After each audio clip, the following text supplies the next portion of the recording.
Hello दोस्तों, कैसे हैं आप लोग? आई होप आप लोग अच्छे होंगे। जैसे कि आपको पता चल चुका होगा कि केबीएस और एनवीएस की वैकेंसी आ चुकी हैं, तो आप सभी को ऑल द बेस्ट कि आप सभी का सिलेक्शन केबीएस और एनवीएस में हो जाए। और जो व्यक्ति पहली बार सीटीईटी का पेपर दे रहे हैं, उनको भी ऑल द बेस्ट कि उनके दोनों पेपर अच्छे नंबर से निकल जाएँ। तो आज हम इंटेलिजेंस स्ट्रक्चर के बारे में पढ़ेंगे, यानी आईक्यू के बारे में पढ़ेंगे। इसे हिंदी में खुफिया संरचना का आलोचनात्मक परिक्षेप कहते हैं। ये कुछ ज़्यादा ही शुद्ध हिंदी हो गई, इसके लिए मैं माफ़ी चाहता हूँ। पर इसका इंग्लिश वर्जन क्या है? Critical perspective of intelligence structure. आज हम इंटेलिजेंस यानी बुद्धि के बारे में पढ़ेंगे। क्या है, देखते हैं। पारंपरिक दृष्टिकोण। प्रारंभ में बुद्धि यानी इंटेलिजेंस को केवल मानसिक क्षमता और आईक्यू इंटेलिजेंस कोटिटेंट तक सीमित माना जाता था। यानी हम आईक्यू के बारे में और बुद्धि के बारे में पढ़ेंगे। इसे मापने योग्य, स्थिर और जन्मजात गुण समझा गया है। सीमाएं क्या? इस दृष्टिकोण में रचनात्मकता, सामाजिक भावनात्मक कौशल और व्यवहारिक जीवन कौशल की अनदेखी हुई है। आधुनिक दृष्टिकोण क्या है बुद्धि के बारे में? आधुनिक शिक्षा मनोविज्ञान ने बुद्धि की संरचना को बहुआयामी और परिस्थिति निर्भर माना। यानी परिस्थितियों के अनुसार आपकी बुद्धि काम करती है ना? उसी के अनुसार यदि आपको कोई समस्या आ जाएगी तो आपकी बुद्धि उसी अनुसार काम करेगी। अब है गार्डनर का बहुबुद्धि सिद्धांत। Harvard gardener multiple intelligence. बुद्धि केवल तर्क शक्ति या भाषा तक सीमित नहीं है। 8 प्रकार की बुद्धियां मानी गई हैं: भाषिक, तार्किक, गणितीय, स्थानिक, संगीतात्मक, शारीरिक, गतिशील, अंतर्वैयक्तिक और अंतःवैयक्तिक और प्राकृतिक। यानी एक अंतर्वैयक्तिक होती है और एक अंतवैयक्तिक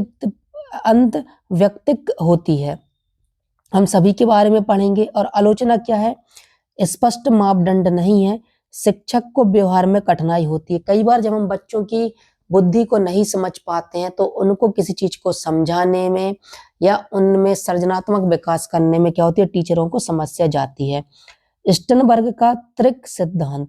बुद्धि 3 भागों में है: विश्लेषणात्मक बुद्धि यानी एनालिटिकल, सृजनात्मक बुद्धि यानी क्रिएटिव और व्यवहारिक बुद्धि यानी प्रैक्टिकल। अब देखिए आलोचना क्या है। परीक्षण व मूल्यांकन कठिन है, स्कूल में इसका प्रभाव सीमित रूप से दिखता है। भावनात्मक बुद्धि क्या है? Emotional intelligence. अपनी और दूसरों की भावनाओं को पहचानने, नियंत्रित करने और उपयोग करने की क्षमता इस बुद्धि के अंतर्गत आती है। शिक्षा में सामाजिक संदर्भ और नेतृत्व गुण विकसित करने में उपयोगी। आलोचना क्या है? अभी भी इसका वैज्ञानिक मापन स्पष्ट नहीं है। अब इसकी आलोचनात्मक दृष्टि से निष्कर्ष क्या है? अब सकारात्मक पक्ष और एक नकारात्मक पक्ष है। सकारात्मक पक्ष क्या है? आधुनिक दृष्टिकोण बच्चों के विविध क्षमताओं को पहचानता है। हर बच्चा किसी न किसी क्षेत्र में बुद्धिमान है। शिक्षा में समावेशी दृष्टिकोण को बढ़ावा मिलता है। अब नकारात्मक सीमाएं क्या है? देखिए, सभी प्रकार की बुद्धियों का मापना कठिन है। व्यवहारिक स्तर पर शिक्षण में सभी को समान अवसर देना चुनौतीपूर्ण है। कभी-कभी अधिक प्रकार की बुद्धियों का वर्गीकरण शिक्षक के लिए बोझिल हो जाता है। अब इंटेलिजेंस यानी बुद्धि का अर्थ क्या है? शाब्दिक अर्थ है जानने, समझने और समस्याओं को हल करने की क्षमता। मनोवैज्ञानिक दृष्टिकोण से क्या? हर व्यक्ति की समझ, तर्क शक्ति, सीखने की गति, अनुकूलनशीलता और नवीन परिस्थितियों से निपटने की योग्यता ही इंटेलिजेंस यानी बुद्धि है। विशेषताएं क्या है? यह जन्मजात और अर्जित दोनों होती है, बहुआयामी होती है और व्यक्ति पर निर्भर करती है। यानी हर व्यक्ति की बुद्धि अलग स्तर पर होती है और उनका उपयोगी वह अलग अलग स्तर पर करते हैं। पारंपरिक दृष्टिकोण क्या? स्पीयरमैन का द्विघटक सिद्धांत। बुद्धि के 8 एक बुद्धि क्या होती है? सामान्य बुद्धि होती है और विशिष्ट बुद्धि होती है। सामान्य बुद्धि को जी से बताते हैं और विशिष्ट बुद्धि को एस से बताते हैं। आलोचना क्या हुई थी? बुद्धि को बहुत सरल तरीके से समझाया, वास्तविक जीवन की जटिलताओं को नहीं पकड़ता। कई बार क्या होती है, बुद्धि क्या होती है, आपकी चीजों को नहीं पकड़ पाती। अब थर्स्टन का प्राथमिक मानसिक योग्यता का सिद्धांत क्या है? बुद्धि 7 योग्यता होती, जैसे संख्यात्मक क्षमता, शब्द ज्ञान, तर्क क्षमता आदि। आलोचना क्या है, व्यवहारिक जीवन में बुद्धि को अलग अलग खांचों में बांटना मुश्किल है, यानी आप बुद्धि को बांट नहीं सकते हैं कि बुद्धि कैसी होती है। अब देखिए, कैटल और हार्न ने तरल एवं स्फटिकीय बुद्धि यानी फ्लूइड और क्रिस्टलाइज इंटेलिजेंस यानी बुद्धि बताई है। देखो, तरल बुद्धि यानी फ्लूइड इंटेलिजेंस नई समस्या को हल करने की क्षमता होती है। स्फटिकीय बुद्धि यानी क्रिस्टलाइज इंटेलिजेंस अनुभव और शिक्षा से अर्जित ज्ञान इसके अंतर्गत आता है। आलोचना क्या है, संस्कृति और पर्यावरण के प्रभाव को कम आगे आंका गया, क्योंकि कई बार संस्कृति का प्रभाव भी बुद्धि पर पड़ता है और पर्यावरण का प्रभाव भी बुद्धि पर पड़ता है। अब देखिए, आधुनिक दृष्टिकोण क्या है, हार्वर्ड गार्डनर का बहुबुद्धि सिद्धांत। 8 प्रकार की बुद्धि है। भाषिक बुद्धि है, तर्क गणितीय बुद्धि है, स्थानिक बुद्धि है, संगीतात्मक बुद्धि है, शारीरिक गति बुद्धि है, अंतर्व्यक्तिक बुद्धि है और अंतव्यक्तिक बुद्धि है। और 8वीं बुद्धि क्या है, प्राकृतिक बुद्धि। अब सकारात्मक पहलू, हर बच्चा किसी न किसी क्षेत्र में सक्षम है। आलोचना क्या है, इसका मापन कठिन है। विद्यालय संदर्भ में सभी बुद्धियों को समान महत्व देना व्यवहारिक रूप से चुनौतीपूर्ण होता है। अब स्टर्नबर्ग कत्रिक सिद्धांत क्या बोलता है, विश्लेषणात्मक बुद्धि है, समस्या समाधान तार्किक सोच इसके अंतर्गत आती है। सृजनात्मक बुद्धि है, नवीन परिस्थितियों में रचनात्मकता आती है। व्यवहारिक बुद्धि जीवन की वास्तविक स्थितियों से निपटना शामिल है। अब है सकारात्मक पहलू क्या है, बुद्धि को व्यवहारिक जीवन से जोड़ा जाना चाहिए। आलोचना क्या, स्कूल में इसे मापना और लागू करना कठिन है। ये बात बिल्कुल सही है। अब देखिए, भावनात्मक बुद्धि यानी इमोशनल इंटेलिजेंस है ना। अब क्या है, घटक क्या है, आत्म जागरूकता, आत्मनियंत्रण, सहानुभूति, प्रेरणा और सामाजिक कौशल। सकारात्मक पहलू क्या है, नेतृत्व, सहिष्णुता और सहकारिता विकसित करता है। आलोचना क्या, वैज्ञानिक रूप से मानकीकृत मापन उपकरण कम है। अब सामाजिक बुद्धि देखिए, दूसरों के साथ प्रभावी ढंग से संवाद करने और संबंध बनाने की क्षमता है। आलोचना क्या, व्यक्तिगत अंतर और सांस्कृतिक विविधताओं को पूर्ण रूप से नहीं दर्शाता। देखिए, जैसे मेरे अंदर भी सामाजिक बुद्धि की कमी है। कई बार क्या होता है कि मैं लोगों से ज्यादा घुल मिल नहीं पाता, उनसे ज्यादा बातचीत नहीं कर पाता, तो यह इसके अंतर्गत आता है जो मेरे अंदर है समस्या। सांस्कृतिक दृष्टिकोण क्या है, बुद्धि केवल जैविक नहीं बल्कि संस्कृति, परिवेश और अनुभव से भी निर्मित होती है। उदाहरण क्या, भारत में बच्चों की मौखिक परंपरा, लोक कथाएं, कहावतें स्मृति व तर्क क्षमता को प्रभावित करती हैं। अब देखिए, आलोचनात्मक परिक्षेप। सकारात्मक पक्ष क्या है, बुद्धि को स्थिर नहीं बल्कि गतिशील और परिवेश निर्भर माना गया है। विभिन्न प्रकार की क्षमताओं जैसे कला, खेल, संगीत को भी बुद्धि का अंग माना गया है। शिक्षा में समावेशी दृष्टिकोण को बढ़ावा देना इसके अंतर्गत आता है। नकारात्मक पहलू क्या है, विभिन्न सिद्धांतों में बुद्धि की परिभाषा और प्रकार अलग अलग हैं, एक मत नहीं है। मापन कठिन व अस्पष्ट है। विद्यालय में सभी बच्चों को अलग अलग बुद्धियों के अनुसार शिक्षा देना व्यवहारिक रूप से कठिन है। कभी कभी बहुबुद्धि सिद्धांत शिक्षक को भ्रमित करता है। बिल्कुल सही। अब सीटीईटी में क्या याद करना होगा, पारंपरिक जो दृष्टिकोण है वह आईक्यू आधारित है यानी सीमित है। आधुनिक दृष्टिकोण बहुआयामी यानी गार्डनर, स्टर्नबर्ग और भावनात्मक बुद्धि शामिल है। आलोचना क्या, मापन की कठिनाई, व्यवहारिक चुनौतियां, परंतु शिक्षा में समावेशी सोच को प्रोत्साहन इससे मिलता है। अब देखिए और चीजें देखिए, पहला क्या है, हर बच्चा किसी न किसी क्षेत्र में प्रभावशाली है। शिक्षक को विविध गतिविधियां देनी चाहिए, नहीं बच्चों को विभिन्न प्रकार की गतिविधियां करानी चाहिए। खेल कराना चाहिए, पेंटिंग कराना चाहिए, या फिर कहना चाहिए मिट्टी का काम करवाना चाहिए। आंगनवाड़ी के लिए खेत खलिहान में उनको वृक्षारोपण के गुण देना चाहिए। पर्यावरण के बचाव के व्यवहारिक उन्हें नियम बताने चाहिए, जिससे क्या होगा, उनके अंदर कोई ना कोई प्रतिभा विकसित होगी। केवल आईक्यू टेस्ट पर निर्भर न रहकर रचनात्मक और भावनात्मक पक्ष को भी महत्व देना चाहिए। समूह कार्य, प्रोजेक्ट कार्य, कला, संगीत, खेल आदि को पाठ्यक्रम का हिस्सा बनाना चाहिए। शिक्षक को बच्चों की व्यक्तिगत भिन्नताओं को पहचान कर शिक्षण की रणनीति बदलनी चाहिए। मूल्यांकन बहुआयामी होना चाहिए, केवल लिखित परीक्षा से नहीं होना चाहिए। ये बात भी सही है। अब निष्कर्ष क्या है, बुद्धि का आलोचनात्मक अध्ययन बताता है कि बुद्धि केवल आईक्यू या अंकगणितीय क्षमता तक सीमित नहीं है। यह बहुआयामी, सामाजिक, सांस्कृतिक और भावनात्मक पहलुओं से जुड़ी होती है। यदि इसका मापन और व्यवहारिक उपयोग कठिन है, लेकिन यह शिक्षा को समावेशी, लचीला और बाल केंद्रित बनाने में सहायक है। अब इंटेलिजेंस की अवधारणा यानी बुद्धि की अवधारणा क्या है? लैटिन शब्द इंटेलिग्रे से है, अर्थ है समझना, जानना, चुनना। मनोविज्ञान में क्या है इसका? सीखने, समझने, तर्क करने, समस्याओं का समाधान करने और नए परिवेश में अनुकूलन की क्षमता इसके अंतर्गत आती है। अब पढ़ाई में इसका क्या योगदान है? शालाओं में क्या योगदान है? या शिक्षा शास्त्र में, सीडीपी में इसका क्या योगदान है?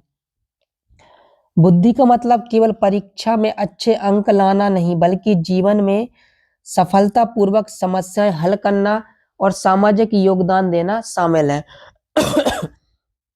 अब देखिए, खुफिया के अध्ययन का ऐतिहासिक परिक्षेप यानी बुद्धि का क्या है अध्ययन कैसे किया गया? पारंपरिक दृष्टिकोण आईक्यू पर आधारित था।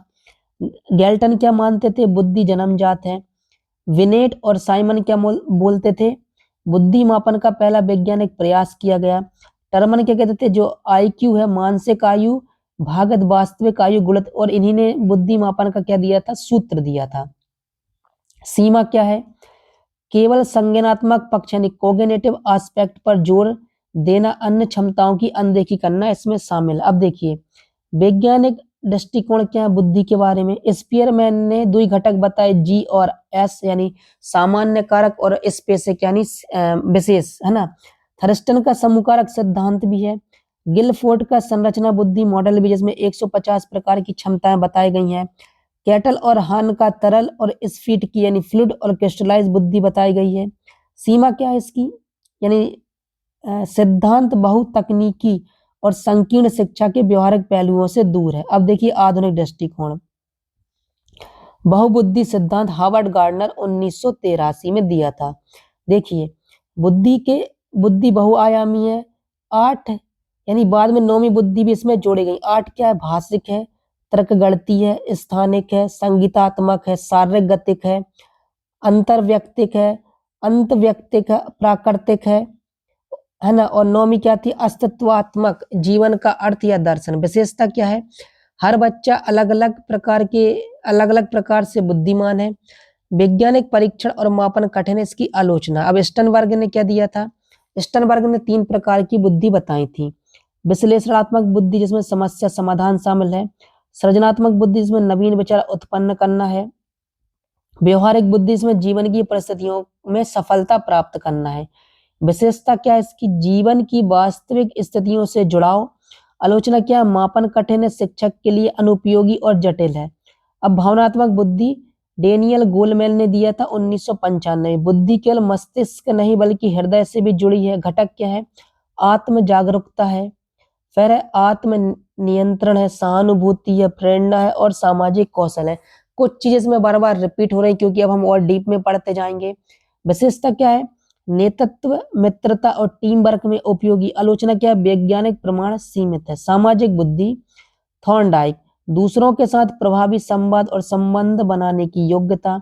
आधुनिक युग में 21वीं सदी में कौशल से मेल यानी कम्युनिकेशन और कोलैबोरेशन इसमें शामिल किया गया है। अब सांस्कृतिक परिक्षेप है, बुद्धि को समाज और संस्कृति के प्रभाव को समझना चाहिए। उदाहरण क्या है? भारतीय शिक्षा में मौखिक परंपरा यानी स्मृति और रचनात्मकता शामिल है। ग्रामीण बच्चों की व्यवहारिक बुद्धि, इसमें खेती बाड़ी पशुपालन में अनुभव शामिल है। अब आलोचनात्मक विश्लेषण देखिए, सकारात्मक पहलू क्या है? बुद्धि बहुआयामी और गतिशील है। हर बच्चे की प्रतिभा की पहचान संभव है। शिक्षा अधिक समावेशी और बाल केंद्रित हुई है इससे। रचनात्मक, भावनात्मक और सामाजिक कौशल को महत्व दिया गया है। नकारात्मक पहलू क्या है? विभिन्न सिद्धांतों में एक मत नहीं होना, यानी सभी वैज्ञानिक किसी एक सिद्धांत पर एक मत नहीं थे, सभी वैज्ञानिकों के अलग अलग सिद्धांत थे और अधिकांश सिद्धांतों का मापन कठिन था। तीसरा क्या है? विद्यालय स्तर पर सभी बच्चों को उनकी बुद्धि के अनुसार पढ़ाना व्यवहारिक रूप से मुश्किल है, क्योंकि सभी बच्चों की बुद्धि अलग अलग होती है, तो उनको पढ़ाना बहुत ही ज्यादा कठिन है। कई बार शिक्षक और अभिभावक के लिए बहुबुद्धि मॉडल भ्रमकारी हो सकता है, यह भी सही बात कही गई। अब देखिए सीटीटी में इसका क्या योगदान है? शिक्षण में विविधता, भाषा, गणित, कला, खेल सभी को समान महत्व दिया जाता है। मूल्यांकन बहुआयामी, लिखित परीक्षा के अलावा प्रोजेक्ट, समूह कार्य और प्रस्तुति यानी प्रेजेंटेशन पर भी बल दिया जा रहा है। समावेशी शिक्षा, हर बच्चा किसी न किसी प्रकार से बुद्धिमान है। व्यक्तिगत भिन्नताओं का सम्मान, शिक्षक को शिक्षण की रणनीति बदलनी होगी और जीवन कौशल का विकास, केवल ज्ञान नहीं बल्कि रचनात्मकता, सहानुभूति और नेतृत्व भी इसमें शामिल है। सीटीटी में क्या है ये तो अपन पढ़ चुके हैं पहले से, पर एक बार और देखते हैं। पारंपरिक दृष्टिकोण आईक्यू सीमित और स्थिर है। आधुनिक दृष्टिकोण बहुआयामी है, सामाजिक, सांस्कृतिक और भावनात्मक है। आलोचना क्या, मापन कठिन है, व्यवहारिक उपयोग सीमित है। और शिक्षण हेतु सारांश क्या, शिक्षा को विविध, समावेशी और बाल केंद्रित बनाना इसका उदाहरण है। अब देखिए उदाहरण आधारित समझ क्या, कोई बच्चा गणित में कमजोर है लेकिन संगीत या खेल में अच्छा है तो उसे कम बुद्धिमान नहीं कहा जा सकता, क्योंकि कई बार जब लोग पढ़ाई में अच्छे नहीं होते हैं, जो खेल कूद में या अन्य गतिविधियों में अच्छे होते हैं, तो उनको बच्चों को गधा माना जाता है, यानी कमजोर माना जाता है, जो कि गलत है। शिक्षक को उस बच्चे की ताकत पहचान कर उनकी रुचि के अनुसार शिक्षण देना चाहिए। यही आधुनिक दृष्टिकोण है। अब हम कुछ क्वेश्चन आंसर देखेंगे बुद्धि के बारे में। इंटेलिजेंस शब्द किस लैटिन शब्द से बना है, तो इंटेलिजी ग्रे से बना है। और देखिए बुद्धि का प्रमुख कार्य क्या है, तो समस्याओं का समाधान करना। अब तीसरा देखिए, बुद्धि स्थिर नहीं होती बल्कि लचीली और गतिशील होती है, अपरिवर्तनीय है, केवल जन्मजात है या केवल पर्यावरण पर निर्भर, तो इसका आंसर ए है, लचीली और गतिशील है। चौथा आंसर देखिए, चौथे का क्वेश्चन देखिए, बुद्धि की विशेषताओं में कौन सा नहीं है, यह मापी जा सकती है, यह केवल एक ही रूप में होती है, यह बहुआयामी है, यह व्यक्तिगत भिन्नता दर्शाती, तो ये क्या होती है, बहुआयामी होती है। पांचवा देखिए, बुद्धि मुक्तता किससे संबंधित है, शारीरिक शक्ति से संबंधित है, मानसिक क्रियाओं से संबंधित है, आर्थिक स्थिति से संबंधित है, परिवार का आकार, तो इसका आंसर ही है मानसिक क्रिया से संबंधित है। छठवा देखिए, आईक्यू की अवधारणा किसने दी थी, बिनेट ने दी थी, टर्मन ने दी थी, स्पेयरमैन ने दी थी, थर्स्टन ने दी थी। टर्मन ने आईक्यू की अवधारणा दी थी। अब देखिए आईक्यू की गणना का सूत्र क्या है, तो इसका है आईक्यू बराबर मानसिक आयु अपॉन वास्तविक आयु गुणित 100, इसका यही आंसर है। ठीक है।